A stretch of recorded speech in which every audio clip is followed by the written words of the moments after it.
الحمد لله نحمده ونستعينه ونستغفره ونؤمن به ونتوكل عليه ونعوذ بالله من شرور أنفسنا ومن سيئات أعمالنا من يهده الله فلا مضل له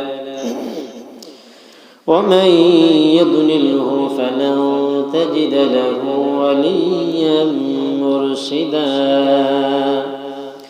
ونشهد أن لا إله إلا الله وحده لا شريك له ونشهد أن سيدنا وحبيبنا ومولانا محمدا عبده ورسوله الذي أرسله بالحق بشيرا ونذيرا وداعيا إلى الله بإذنه وسراجا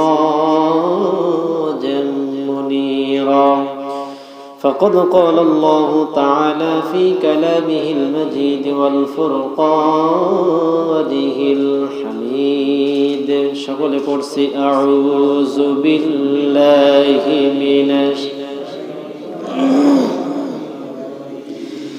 بسم الله الرحمن الرحيم والذين جاهدوا فينا لنهدينهم سبلنا وإن الله لمع المحسنين إلى آخر الآية.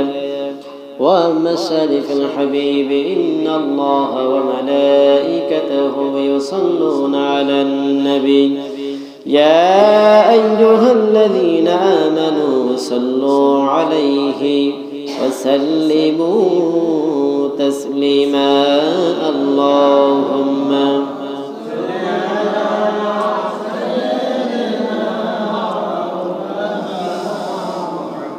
وعلى علي سيدنا اللهم صل على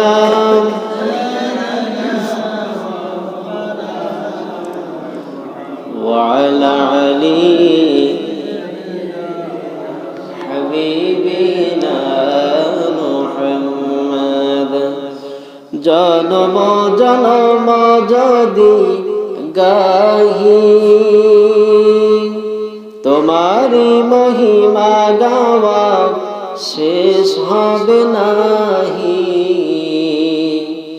ভরে ও ভরে না যেন ভরে ও ভরে না যেন সাহারায়ে প্রাণ তুমি রহমান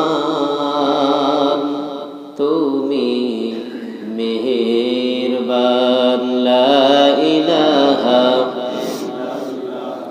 লা ইলাহা ও লা ইলাহা লা ইলাহা ইল্লাল্লাহ মুহাম্মাদুর রাসূলুল্লাহ জবান ছেড়ে বলছি সাল্লাল্লাহু আলাইহি ওয়াসাল্লাম। আলহামদুলিল্লাহ আজকে গলার ভয়েসটা অনেক বেশি এবং ভালো।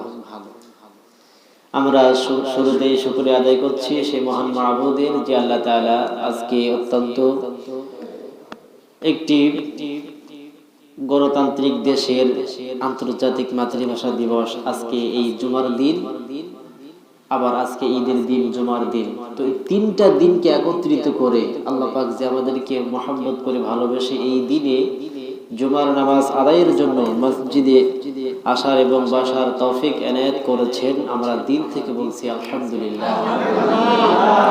সঙ্গে সঙ্গে আমরা দুরূদ পাঠ করছি সে বিশ্ব মানবতার মুক্তির দুরূদের জন্য, যিনি সারা জীবন উম্মতি উম্মতি বলে কেঁদে গিয়েছেন, এখনো পর্যন্ত উম্মতের জন্য কবরে কাঁদতেছেন। কথা ঠিক না বেঠিক? আমরা সেই নবীর জন্য ছোট্ট আকারে দুরূদ পাঠাই, বলি সাল্লাল্লাহু আলাইহি ওয়াসাল্লাম। আমরা সঙ্গে সঙ্গে মাগফিরাত কামনা করছি সেই সমস্ত মারদে মুজাহিদদের জন্য যারা কোরআন প্রতিষ্ঠার জন্য জীবন দিয়ে শহীদ হয়েছেন আল্লাহর দ্বীন বাস্তবায়নের জন্য। আল্লাহ পাক তাদের সকলকে জান্নাতের মেহমান বানান, আমরা বলি আমিন। সম্মানিত ভাইরা, আজকের জুমার তেলাওয়াতকৃত আয়াত সূরাতুল আনকাবুত 29 নম্বর সূরা। কয় নাম্বার? 29 নম্বর সূরা। এই সূরার আয়াত সংখ্যা হচ্ছে 69। আমরা আজকে তেলাওয়াত করেছি ওই শেষ আয়াত 69 নম্বর আয়াত। তো আসেন আমরা দেখি আল্লাহ পাক আয়াতের মধ্যে কি বলেছেন। আল্লাহ পাক বলেন ওয়াল্লাযীনা, এবং যারা জাহাদু, সাধনা করে, কষ্ট করে, চেষ্টা করে, আপ্রাণ চেষ্টা চালায়, ফিনা, আমাদের জন্য। কার জন্য? আল্লাহর জন্য যারা চেষ্টা করে। এখন কি চেষ্টা করে? লানাহদিয়ান্নাহুম সুবুলানা, আমার দ্বীনকে বাস্তবায়নের চেষ্টা করে। লানাহদিয়ান্নাহুম সুবুলানা, আমি আল্লাহ পাক বলে দিলাম অবশ্যই অবশ্যই ওই সমস্ত লোকদেরকে আমি আল্লাহ পাক সঠিক পথ দেখাই। সুবহানাল্লাহ। এরপরে আল্লাহ পাক বলেছেন শুধু সঠিক পথ দেখাই না, ওয়া ইন্নাল্লাহা, নিঃসন্দেহে আমি আল্লাহ পাক লামাআল মুহসিনিন, যারা এই কাজটা করে তাদের সঙ্গে আছি। সুবহানাল্লাহ। এখন যদি আমরা কোন একটা কাজ করি, ভালো কাজ, এখন এই ভালো কাজের প্রতিদান যদি কোনো এমপি সাহেব, মন্ত্রী দেন, এবং বর্তমানে আমাদের যিনি নয়নমণি, আমরা যারা বলি আখতারুজ্জামান বাবু, যদি সেই ব্যক্তি আমাদের সঙ্গে থাকার আশ্বাস দেন যে অমুক কাজটা তুমি করো, করলে আমি নিঃসন্দেহে তোমার সঙ্গে থাকবো, আমরা কি কাজটা করতে পিছপা হবো? আমরা তারা আগায় যাব, যেহেতু এমপি সাহেব আমাদের সঙ্গে আছেন, কথা দিয়েছেন। তো আল্লাহ পাক বলছেন যারা সৎ কাজ করার জন্য চেষ্টা করে, আপ্রাণ চেষ্টা চালায়, আমি আল্লাহ পাক বললাম লানাহদিয়ান্নাহুম, অবশ্যই অবশ্যই ওদেরকে আমি আল্লাহ পাক সঠিক পথ দেখাবো, আর ওদের সঙ্গে আমি আল্লাহ পাক আছি। এবার আসেন আমরা এই আয়াতের ব্যাখ্যার ভিতরে চলে যাই। আল্লাহ রাব্বুল আলামিন বলেন, তাফসীরে তাবারী থেকে বলছি, আল্লাহ পাক বলেন দুনিয়ার মধ্যে ওয়াল্লাযীনা, যখন কোন মানুষের আদেশ করা হয়, একজন যদি হয় তাহলে কি বোঝায়? আমি বললাম ওয়াল্লাযীনা, একজনকে দিক নির্দেশনা করতে হলে যারা হয় নাকি যে হয়? আমি একজনকে কাজ বলবো, এখন কি যারা বলবো না যে বলবো? যে। এবং যদি একজনকে বোঝানোর ক্ষেত্রে কয়েকটা শব্দ আছে, যে, তুমি, একজন, এরকম শব্দ রয়েছে। আল্লাহ পাক বললেন ওয়াল্লাযীনা, এখানে একজন নাই, যারা। যারা মানে একজনকে বোঝায় না, কয়জনকে বোঝায়? বহু। আল্লাহ পাক বলেন ওয়াল্লাযীনা, এবং যারা জাহাদু, চেষ্টা করে, একজনকে বোঝাই নাই। আল্লাহ পাক বলছে, আল্লাহ পাক সুন্দর করে বললেন ওয়াল্লাযীনা জাহাদু, এখানে অনেক মানুষের কারণে ওখানে দু টান লাগাই দিয়েছেন। আল্লাহ পাক বলছেন ওয়াল্লাযীনা জাহাদু, নিঃসন্দেহে যারা সাধনা করবে, চেষ্টা করবে, চেষ্টা চালাবে। এখন প্রশ্ন আসতে পারে, কি চেষ্টা চালাবো, কির জন্য চেষ্টা করব, আমরা কোন কারণে চেষ্টা করব, কিসের জন্য চেষ্টা করব? আল্লাহ পাক সুন্দর করে বলেন লানাহদিয়ান্নাহুম আল্লাযীনা জাহাদু ফিনা, আমার জন্য চেষ্টা করে, আমি আল্লাহ আমার সাক্ষাৎ পাওয়ার জন্য যারা চেষ্টা চালাই, আমার দ্বীনকে এই বাংলার জমিনে নয় গোটা পৃথিবীতে আমি যে আল্লাহ আমার মহত্ব বোঝানোর জন্য, আমি আল্লাহ আমার বড়ত্ব দুনিয়ার মধ্যে প্রতিষ্ঠার জন্য যারা আপ্রাণ চেষ্টা করে, আমি আল্লাহ পাক বললাম তোমাদের চেষ্টার কারণে আমি আল্লাহ পাক ফিনা লানাহদিয়ান্নাহুম, আমার পথে চলার চেষ্টা করছো, সাধনা করছো। এখন সাধনা মানে কি? সারাদিন কি মসজিদে বসে বসে তাসবিহ টিপা? এটার নাম সাধনা নয়। সারাদিন আপনি যে কোনো একটা ফিকির নিয়ে বসে আছেন, একটা কাজ নিয়ে বসে আছেন, এটা সাধনা, কিন্তু সেই সাধনা না যে সাধনার কথা আমার আল্লাহ পাক কোরআনের মধ্যে বলে দিয়েছেন। এখন প্রশ্ন, কোন সাধনা? জাহাদু, আল্লাহ পাক তো সাধনা করতে বললেন, এখন সাধনা করছে পীর বাবা, সাধনা করছে অন্যান্য মানুষগুলো, বিভিন্ন রকম কাজ নিয়ে সাধনা, বিভিন্ন রকম কাজ নিয়ে গবেষণা। অথচ আল্লাহ পাক বললেন ফাসআলু আহলা যিকরি ইন কুনতুম লা তা'লামুন, ও বান্দা দুনিয়ার মধ্যে এত সমস্যা কেন, এত বিপর্যয় কেন, সব কিছুর সমাধান আমি আল্লাহ পাক কোরআনুল কারীমের মধ্যে খুলে বর্ণনা করে দিয়েছি। সব কিছুর সমাধান আমি আল্লাহ পাক কোরআনুল কারীমের মধ্যে দিয়েছি। আজকে আমরা তো যারা ইউটিউব চালাই, যারা নেট চালাই, আমরা দেখতে পাই করোনা ভাইরাস চীনে ঘেরাও করে দিয়েছে। চীনের সরকার বললো না না, আমার দেশে যত রকম বৈজ্ঞানিক রয়েছে, যারা মেডিকেল বৈজ্ঞানিক, এরা চেষ্টা করলো কি করে এই করোনা ভাইরাসকে আমরা দাঁড় করতে পারি, করোনা ভাইরাস এই চীন থেকে মুক্ত করতে পারি। কিন্তু আল্লাহর রহমতে করোনা ভাইরাসে কেউ মুক্ত হয় নাই, 2000 কয়েকজন লোক মারা গেছে। চীন সরকার অত্যন্ত চেষ্টা করলো, মেডিকেল অফিসার যারা, মেডিকেল বৈজ্ঞানিক যারা, এদেরকে বিভিন্ন রকম পদ্ধতি অবলম্বন করে মনে করলো এই করোনা ভাইরাসকে চীন থেকে বিদায় করতে হবে। আমার আল্লাহ পাক বললেন, চীন সরকার, এই কথাটা অনেক আগের কথা, ওয়াকালাল্লাযীনা কাফারু লা তাসমাউ লিহাযাল কুরআন। আল্লাহ পাক বললেন, ওই সময় ফিরআউন যেমন কোরআনের বিরোধিতা করেছিল, কোরআন তেলাওয়াত শুনতে বন্ধ করে দিয়েছিল, ঠিক ফেরাউনের মতো যারা এবং আবু জাহেলের মতো যারা এই কাজটা করবা, আমি আল্লাহ পাক ওয়াকালাল্লাযীনা কাফারু লা তাসমাউ লিহাযাল কুরআন এই জন্য দিয়ে দিয়েছি। শুধু আবু জাহেল শেষ নয়, আবু জাহেল চলে যাবে, কিন্তু ওর মতো লোক দুনিয়ার মধ্যে আবার জন্ম নেবে। তাদেরকে শিক্ষা দেওয়ার জন্য আমি এই ঘটনাটা সুন্দর করে কোরআনুল কারীমের মধ্যে বর্ণনা করে দিলাম, যাতে করে বিশ্ব নবীর উপরে যখন এই কোরআনটা নাজিল হবে, বিশ্ব নবীর যতগুলো উম্মত দুনিয়ার মধ্যে আসবে, এই আয়াতটা দেখে দেখে প্রত্যেকটা উম্মত শিক্ষা গ্রহণ করবে। এবার চীনের সরকার যখন দেখলো কোন মেডিকেল অফিসার, মেডিকেল বৈজ্ঞানিক কোনো কাজ দিতে পারে না, সর্বশেষ আপনি দেখতে পাবেন ইন্টারনেটের মধ্যে তারা সুন্দর করে রাস্তার পাশে যাই নামাজ নিয়েছে, আল্লাহর কাছে হাত তুলে দিয়েছে, আল্লাহ রক্ষা করো। সুবহানাল্লাহ বলবেন না? আলহামদুলিল্লাহ বলেন। যেখানে মানুষের বিভিন্ন রকম আল্লাহ পাকের বিরোধিতা যখন করে, আল্লাহ পাক তখন টাইট দেয়, আল্লাহ পাক টাইট দেয়। ওমা আসাবাকুম, আগে বলছিলাম, ওমা আসাবাকুম মিন মুসিবা, তোমাদের উপর যে বিপর্যয়, যে মুসিবত, বালা মুসিবত আসে, আমি আল্লাহ পাক কিন্তু দেই না, আল্লাহ পাক দেই না। ওমা আসাবা মিন মুসিবা ফাবিমা কাসাবাত আইদিকুম, এটা তোমরা কামাই করেছো। এই যে করোনা ভাইরাস, চীন সরকারের কামাই, এটা চীন সরকারের কামাই। বিমা কাসাবাত আইদিকুম, ওরা হাত দিয়ে কামাই করেছে। বিভিন্ন রকম কোরআন যারা পড়তো, যারা নামাজ পড়তো, বিভিন্ন রকম মসজিদে বোম মারা, এরপরে যারা ইমাম, যারা আলেম, তাদেরকে ওখানে কতল করে দেওয়া, এই সমস্ত বিভিন্ন রকম নির্যাতন যখন করেছে, আল্লাহ পাকের খেলা তখনই শুরু হয়েছে। আল্লাহ পাক বলে, বান্দা তোমরা যতই পাইচারি করো ওয়ামাকারু ওয়ামাকারাল্লাহ, সব ষড়যন্ত্রের একমাত্র ষড়যন্ত্র করে আমি আল্লাহ। তোমরা যা করবে তোমাদের উপরে আমি আল্লাহ পাক আছি। সুবহানাল্লাহ কবেন না?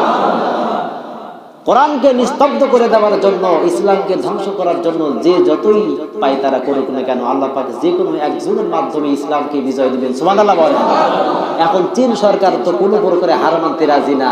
আর এখন আমি দেখলাম, সকালেও দেখলাম, চীন সরকার এমন ব্যবস্থা করে দিয়েছে, যে যেভাবে আছে আজান হয়েছে নামাজে দাঁড়া, যদি করোনা ভাইরাস থেকে বাঁচতে চাও আজান হবে, নামাজ শুরু করে দাও। সুবহানাল্লাহ বলি, আলহামদুলিল্লাহ। এটা আল্লাহ পাকের খেলা। এই জন্য আমরা যারা বাংলার জমিনে বসবাস করছি, আমরা যদি মনে করি আওয়ামী লীগে গেলে করোনা ভাইরাস কিছু করবে না, বিএনপি করলে করোনা ভাইরাস কিছু করতে পারবে না, জামাত ইসলামী করলে করোনা ভাইরাস কিছু করতে পারবে না, তা নয়। আপনি যে যাই করেন না কেন, কোন দল, কোন মত আল্লাহ পাকের কাছে গ্যারান্টেড নয়। সেই দল গ্যারান্টেড। আল্লাহ পাক বললেন যে উলাইকা হিজবুল্লাহ, আমি আল্লাহ পাক একটাই দল, একটাই মতকে পছন্দ করি, উলাইকা হিজবুল্লাহ, যে দলটা হবে আল্লাহর জন্য। সুবহানাল্লাহ। অন্য কোন দলকে আল্লাহ পাক পছন্দ করেন না। উলাইকা হিজবুল্লাহ, যেই দলটা হবে আমার আল্লাহর জন্য। এখন আপনি দেখেন, আওয়ামী লীগ হোক, বিএনপি হোক, জামাত ইসলাম, জাতীয় পার্টি, যা হোক না কেন, জামাত শিবির, ছাত্র আন্দোলন, যত বড় করেন এই দল মত আছে, সবচেয়ে আল্লাহ পাক পছন্দ করবেন সেই দল, যে দল পক্ষে থাকবে আমার আল্লাহ। এখন আপনি যদি মনে করেন ওই দলে গেলে মনে হয় আমার এটা হবে না, আমার এটা হবে না, না, ওয়াল্লাযিনা জাহাদু, আপনাকে সাধনা করতে হবে। কিসের সাধনা? আল্লাহ পাক যে একজন আছে, আল্লাহর অস্তিত্বকে আপনার পৃথিবীর জমিনে মানুষের সামনে প্রকাশ করতে হবে। ও ভাই, আল্লাহ পাক এটা বলেছে, এটা বলেছে, আল্লাহর কথা মানো, নামাজ পড়ো, রোজা রাখো, ইসলামের মধ্যে চলে আসো। যখন আপনি ইসলামের মধ্যে আবদ্ধ হবেন তখন করোনা ভাইরাস কিছু করতে পারবে না। এই জন্য ইসলামকে মানুষ যত ধিক্কার দিবে, আল্লাহ পাক ঠিক এরকম করোনা মতো ছোট্ট ছোট্ট গজব দুনিয়ার মধ্যে নামাবে আর বলবে বান্দা টাইট হও। আপনি কি মনে করেন করোনা ভাইরাস দেওয়ার কারণ কি আল্লাহর গজব না? অবশ্যই গজব। এই জন্য আমাদেরকে চেষ্টা করতে হবে, সাধনা করতে হবে। এই জমিনে, জমিনটা আল্লাহর, সবকিছু আল্লাহর, আর এই জমিনে আল্লাহর দ্বীনটাই বাস্তবায়ন করতে হবে। এখন বললেই সমস্যা। আপনি বলেন, সাপোজ একটা কথা মনে করেন, ছোট্ট একটা মাহফিল আপনি এখানে করবেন, আপনি বলেন তো আপনি পারমিশন না নিয়ে করতে পারবেন? এখন বর্তমানে পারবেন না। কিসের পারমিশন লাগবে? করছেন কোরআনের মাহফিল, এখন বলেন তো কোনো গান বাজনা কি কোনোদিন পারমিশন দিতে গেছে? একজন বাড়ি বিয়ে হচ্ছে, এখন বিয়েতে সাউন্ড বক্স বাজাচ্ছে, তাও একটা না, দুইটা, তিনটা, ওখানে নাচ হচ্ছে, গান হচ্ছে। কোনোদিন কোনো পুলিশ এসে বলছে কি তোমরা গান বাজাচ্ছ কেন? বলবেন। আপনি এখানে দোয়া অনুষ্ঠান করেন, বাইরে একজন হুজুর নিয়ে আসেন, দেখবেন পুলিশ আসবে। এখানে কি অনুষ্ঠান? তো এই যে কার্যকলাপ গুলা আমরা দেখতে পাচ্ছি, কিন্তু আমরা প্রতিবাদ করছি না। কেন? যদি আমি প্রতিবাদ করি তাহলে আমার বিরুদ্ধে নিশ্চয়ই কিছু লাগানো হবে। তো এই যে আপনি সাপোর্ট দিচ্ছেন, আপনি এখন বলতে পারেন হুজুর আমি এখন বললেই তোমার সমস্যা, এটা তো আমিও জানি বললে সমস্যা, কিন্তু অন্তরে অন্তরে আপনাকে ঘৃণা করতে হবে এই কাজকে, আপনাকে প্রতিবাদ জানাতে হবে। তা'মুরুনা বিল মা'রুফ, যেমন সৎ কাজের আদেশ করা, ওয়া তানহাউনা আনিল মুনকার, মানুষ একটা করে আর একটা করে না। আল্লাহ পাক বলেন আফাতুমিনুনা বিবাদিল কিতাবি ওয়া তাকফুরুনা বিবাদ, তোমরা কোরআনের একটা মানবা আর একটা মানবা না, তা তো হতে পারে না। যা মানবা পুরোটাই। এখন তা'মুরুনা বিল মা'রুফ, আপনি একজনকে বলছেন ভাই নামাজ পড়তে যাই, এটা আপনি কিন্তু সহজ মনে করলেন, নামাজ পড়তে যাই, সে কিন্তু আসবে, অথবা না আসলো, আপনি দাওয়াতটা দিলেন, আপনার কোনো সমস্যা হলো না। কিন্তু ওয়া তানহাউনা আনিল মুনকার, যে আপনি খারাপ কাজে বাধা সৃষ্টি করবেন, সেই কিন্তু আপনার উপরে সমস্যা সৃষ্টি হবে। তখন বলবে আমার কাজ আমার বাপের খেয়ে আমি করছি, তুমি বলার কি? আর এই কথাটা বলাটাই স্বাভাবিক, যেহেতু আল্লাহ পাক বলছে ওয়া তানহাউনা আনিল মুনকার, সৎ কাজের আদেশ করলে কোনো সমস্যা না, ওয়া তানহাউনা আনিল মুনকার, খারাপ কাজে বাধা দিলেই তোমার সমস্যা। আর সমস্যা যদি না হয় তুমি ঈমানদার না। আল্লাযিনা জাহাদু ফি সাবিলিল্লাহ, আল্লাহর রাস্তায় যেটা সঠিক কাজ, এই সঠিক কাজে বাধা আসবেই। আর যখনই বাধা আসবে মনে করতে হবে এই কাজটা সঠিক, আর বাধা না তা সঠিক না। এই জন্য ওয়াল্লাযিনা জাহাদুর ব্যাখ্যা দিচ্ছিলাম, ওয়াল্লাযিনা জাহাদু এখানে টান দিয়েছেন আল্লাহ। আল্লাহ পাক বলছে বান্দা সাধনা করো। কি সাধনা? আমার জমিনে আমার কোরআনটা বাস্তবায়ন করার জন্য চেষ্টা করো। যে কষ্ট করেছিল আমার রাসূল, যে কষ্ট করেছিল আমার রাসূল, আমার নবী করেছিল দিন প্রতিষ্ঠার চেষ্টা, দেশ চেষ্টা করতে যে উহুদের ময়দানে আমার রাসূলের যা রক্তাক্ত হয়েছিল কিনা, এই একই দিন সেই সময় যে ইসলাম ছিল এখনো সেই ইসলাম আছে।